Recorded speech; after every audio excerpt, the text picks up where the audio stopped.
കഴിഞ്ഞ ദിവസം കേന്ദ്ര സർക്കാർ പുറത്തിറക്കിയ ഒരു വിവാദ ഉത്തരവുണ്ട്. സർക്കാർ ജീവനക്കാർക്ക് RSS പ്രവർത്തനങ്ങളിൽ ഏർപ്പെടാനുള്ള അനുവാദമാണ് ഉത്തരവിലൂടെ നൽകിയിരിക്കുന്നത്. കഴിഞ്ഞ 50 വർഷമായി ഇതിന് വിലക്കുണ്ടായിരുന്നു. ആ വിലക്കാണ് കേന്ദ്ര സർക്കാർ ഒറ്റ ഉത്തരവിലൂടെ മറികടന്നത്. അതിനെതിരെ പല വിമർശനങ്ങളും പല കോണുകളിൽ നിന്നും ഉയർന്നിരുന്നു. ഈ വിവാദം കൊടുമ്പിരിക്കൊണ്ട് നിൽക്കുമ്പോൾ മധ്യപ്രദേശ് ഹൈക്കോടതി പങ്കുവച്ച ഒരു നിരീക്ഷണമുണ്ട്. വളരെ വിചിത്രമായ നിരീക്ഷണമായിരുന്നു അത്.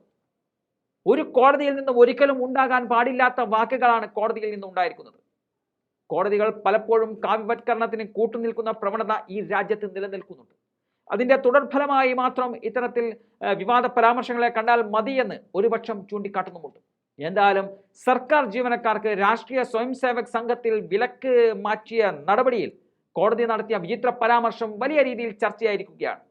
നിരോധനം വഴി നിരവധി ജീവനക്കാർക്ക് രാജ്യസേവനം ചെയ്യാനുള്ള താല്പര്യം കുറഞ്ഞു എന്നതായിരുന്നു കോടതിയുടെ പരാമർശം വന്നത്.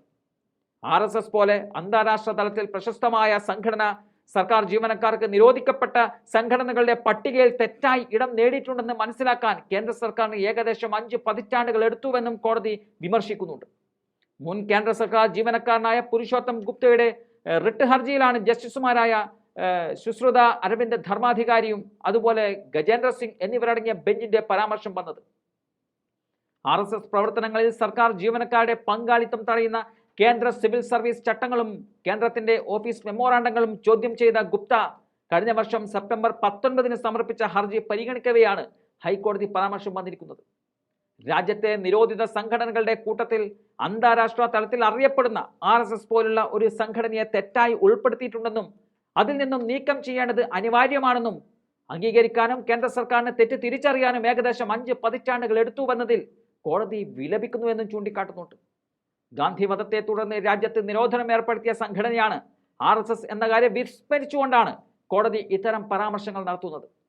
RSSനെ ആഗോള സംഘടനയാക്കി നിർവചിക്കുന്ന കോടതി അതിന്റെ ചരിത്രം മനഃപൂർവ്വം വിസ്മരിച്ചുകൊണ്ടാണ് പുകഴ്ത്തി രംഗത്ത് വന്നിരിക്കുന്നത്. രാജ്യത്തിന് പല തരത്തിൽ സേവനം ചെയ്യാനുള്ള നിരവധി കേന്ദ്ര സർക്കാർ ജീവനക്കാരുടെ ആഗ്രഹങ്ങൾ ഈ നിരോധനം വഴി കുറഞ്ഞുവെന്ന് പറഞ്ഞ കോടതി നിലവിലെ നടപടിക്രമങ്ങൾ കോടതിയുടെ ശ്രദ്ധയിൽപ്പെടുത്തിയപ്പോൾ മാത്രമാണ് അത് നീക്കം ചെയ്തതെന്നും ഉത്തരവിൽ ചൂണ്ടിക്കാട്ടുന്നുണ്ട്. അതേസമയം ഇത് സംബന്ധിച്ച ഉത്തരവ് കേന്ദ്രം പ്രസിദ്ധീകരിച്ചിട്ടില്ല. കോൺഗ്രസ് ജനറൽ സെക്രട്ടറിയായ ജയറാം രമേശാണ് ഇത് പൊതുജനങ്ങൾക്ക് മുമ്പിൽ അവതരിപ്പിച്ചിരിക്കുന്നത്. RSSനൊപ്പം വിലക്കുണ്ടായിരുന്ന ജമാഅത്തെ ഇസ്ലാമിക്ക് പുതിയ ഉത്തരവ് ബാധകമല്ലെന്നും പറയുന്നുണ്ട്. 1966 നവംബർ 30 സർക്കാർ ഉദ്യോഗസ്ഥർ RSS ശാഖയിൽ പങ്കെടുക്കുന്നത് വിലക്കിക്കൊണ്ടുള്ള ഉത്തരവ് പുറത്തു വന്നത്.